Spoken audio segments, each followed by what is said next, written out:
नमस्कार दोस्तों, मैं अवधेश सूर्यवंशी लेखक कवि गीतकार आप सभी के मित्र आप सभी को कोटि कोटि प्रणाम करता हूं और अपना हायर मोबाइल पार्ट 2 आप सबके बीच लेके उपस्थित हूं, जो कि बहुत ही लाजवाब है।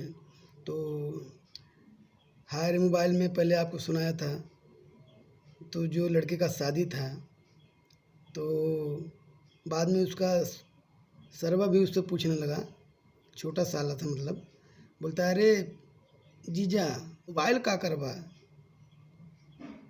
और कोनो चीज़ ले ला। कहते बारे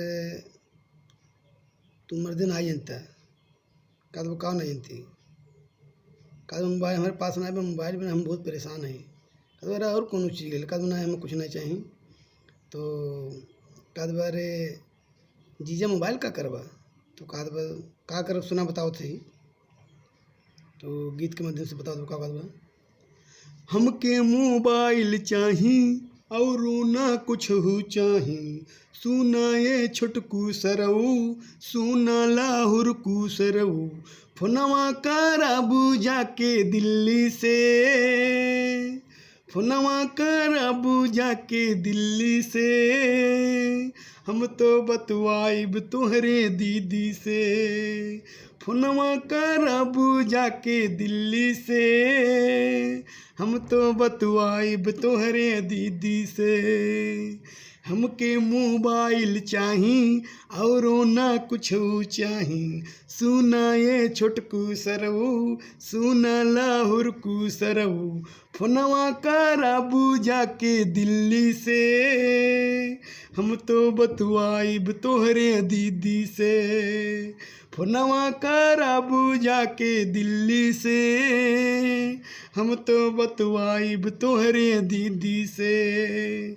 हमके मोबाइल चाही और ना कुछ चाही, सुना ये छोटकू सरऊ, सुना लाहुर कू सरऊ, फोनवा कराबू जाके दिल्ली से, हम तो बतवाइब तोहरे दीदी से, फोनवा कराबू जाके दिल्ली से, हम तो बतवाइब तोहरे दीदी से। और क्या कहत बा।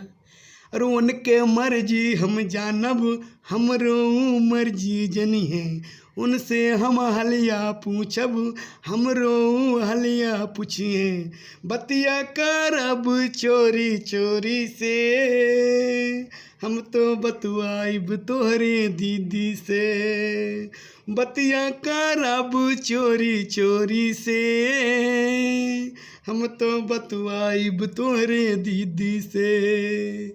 हमके मोबाइल चाही और ना कुछ चाही, सुना ये छोटकू सरऊ, सुना लाहुर कू सरऊ, फोनवा कराबू जाके दिल्ली से, हम तो बतवाइब तोहरे दीदी से, फोनवा कराबू जाके दिल्ली से, हम तो बतवाइब तोहरे दीदी से।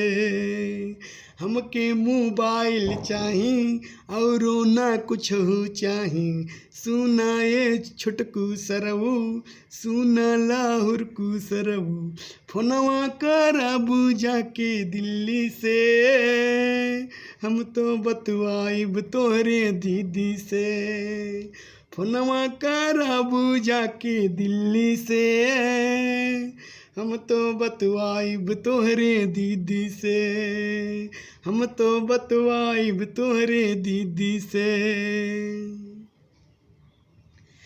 अरे उनसे हम हेलो करब, उन्हों तो हाय करिए, उनसे हम टाटा करब, उन्हों तो बाय बाय करिए, बतिया करबू दिलवा खोली के, हम तो बतवाइब तोहरे दीदी से, बतिया करबू दिलवा खोली के, हम तो बतवाइब तोहरे दीदी से।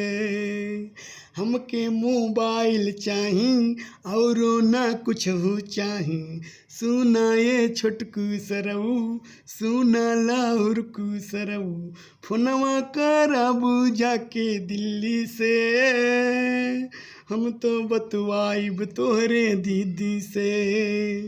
फोनवा करबू जाके दिल्ली से, हम तो बतवाइब तोहरे दीदी से। हम तो बतवाइब तोहरे दीदी से। अरे देखली उनके एक नजर हो गई घायल जिगर, करबाना तू विदाई कैसे साहब जुदाई। हाँ देखली उनके एक नजर हो गई घायल जिगर, करबाना तू विदाई कैसे साहब जुदाई।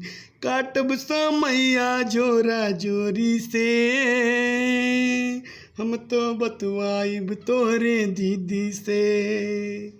काटब समैया जोरा जोरी से, हम तो बतवाइब तोहरे दीदी से। हमके मोबाइल चाही और ना कुछ हो चाही, सुना ये छोटकू सरऊ, सुना लाहुर कू सरऊ। फोनवा करबू जाके दिल्ली से, हम तो बतवाइब तोहरे दीदी से। फोनवा करबू जाके दिल्ली से, हम तो बतवाइब तोहरे दीदी से। फोनवा करबू जाके दिल्ली से, हम तो बतवाइब तोहरे दीदी से। हम तो बतवाइब तोहरे दीदी से।